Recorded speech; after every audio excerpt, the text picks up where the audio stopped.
Bonjour, on revient vers vous aujourd'hui avec un jeune chef, un top chef. On est dans sa cuisine Attitude à Paris, dans le 3e arrondissement. Je suis sûr que vous le connaissez, vous l'avez vu à la télévision, sans doute sur M6, dans une émission qui s'appelle Top Chef.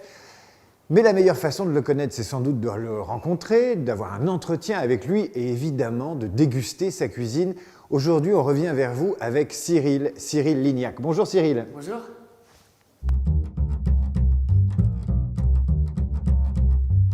Je trouve qu'on a perdu un peu la valeur de l'effort. Et c'est vrai qu'aujourd'hui, être cuisinier, c'est être un valeureux, c'est être un travailleur, c'est être un besogneux. Dans tous les métiers, c'est difficile. Être journaliste, c'est difficile. Tout est difficile, même si en effet, la restauration, c'est un métier qui peut être contraignant, comme on peut le dire, mais moi, c'est un métier qui m'a donné tellement de bonheur, tellement de plaisir. C'est un métier où il y a des équipes, c'est un métier où il y a une forte progression, c'est un métier où il y a une forte augmentation. Quelqu'un qui commence commis à 18 ans ou 17 ans, il peut être sous-chef à 27 ans, 28 ans. Un commis qui peut démarrer à 1200, 1300 euros par mois peut vite arriver à des salaires à 3000 euros par mois. À 30 ans, on peut être déjà bien placé dans une cuisine, avoir son propre restaurant, avoir des tas de choses. Donc après, c'est sûr que moi, je suis partisan de dire, et je suis en train de revaloriser ça parce que je trouve que il faut essayer de travailler, de mettre des plages de travail différentes pour qu'on puisse avoir des jeunes et attirer des jeunes. 4 jours de travail, 3 jours de repos, des choses qui sont malléables pour réussir à y arriver. Avant, on écrivait des lettres manuscrites. On se présentait, on arrivait bien habillé. Toutes ces valeurs-là qui font qu'on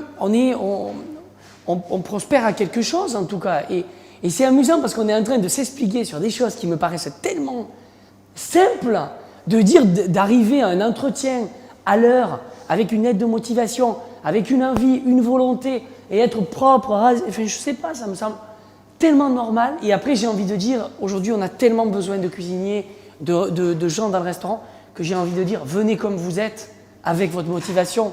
L'habit ne fait pas le moine non plus. On peut arriver en jean et en basket et avoir envie de cuisiner, avoir envie d'être un bon garçon, un bon serveur, voilà, une bonne hôtesse.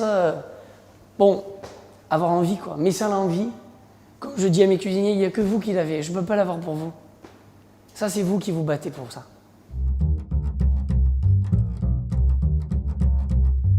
Premièrement, le parcours professionnel, puisqu'il faut déjà avoir les compétences pour entrer dans cette maison et faire de l'orfèvrerie, de la haute gastronomie. Et puis, il y a aussi le fait de comment on présente, d'où on arrive, comment on parle, et comment aussi on donne envie au chef de nous prendre. Et puis, il faut, c'est en 5 minutes pouvoir vider un peu son sac, montrer qui on est, notre sensibilité et notre attache à ce chef et l'envie qu'on a envie de faire un bout de chemin avec lui.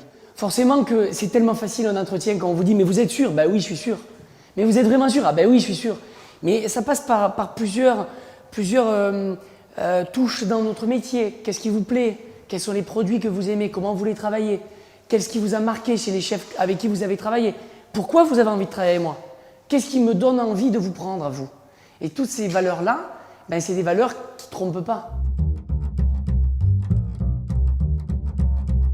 Il ne faut pas régresser, il ne faut pas dire « je suis prêt à tout pour travailler avec vous ».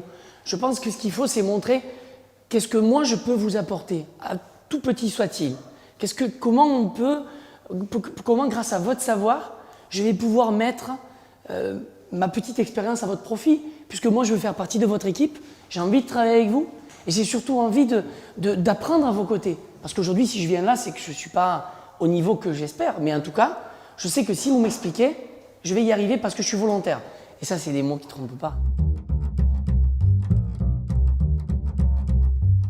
Pour recruter dans ce poste-là, on travaille en 3 parties.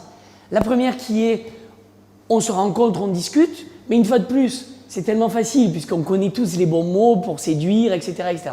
Deuxième étape, c'est de déjeuner ensemble pour comprendre en fait comment moi je vis, quelle cuisine j'aime, comment on travaille et comment il va falloir qu'elle travaille.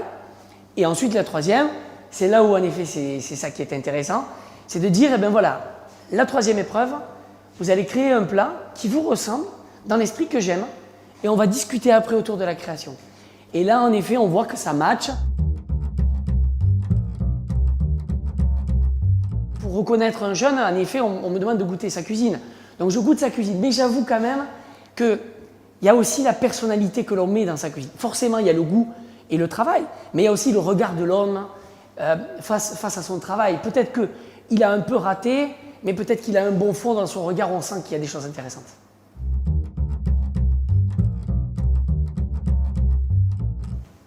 À la prétention. Quelqu'un ça je ne supporte pas, quelqu'un qui se valorise. Je déteste les gens sûrs d'eux, parce que je trouve que être sûr de soi, c'est cacher déjà une vanité et surtout des lacunes. La plus belle des choses, c'est d'être humble. On n'est rien face à personne. Bonne motivation ou plutôt bonne recommandation? Bonne motivation. CV chez des grands cuisiniers ou CV chez des petits restos? Pour ma grande maison, je préfère un CV qui sort d'une grande maison. Si on vous proposait de créer un hamburger pour McDonald's, ce serait plutôt oui ou plutôt non? Oh, ça serait non. Ça c'est sûr. Plutôt viande ou plutôt poisson? Alors moi, on n'a pas le droit d'aimer les deux, mais je suis plutôt viande. Plutôt déjeuner d'affaires ou plutôt dîner de famille? Plutôt dîner de famille.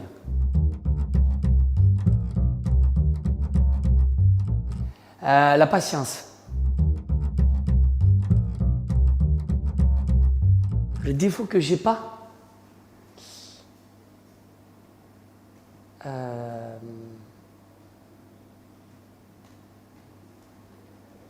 Feignant.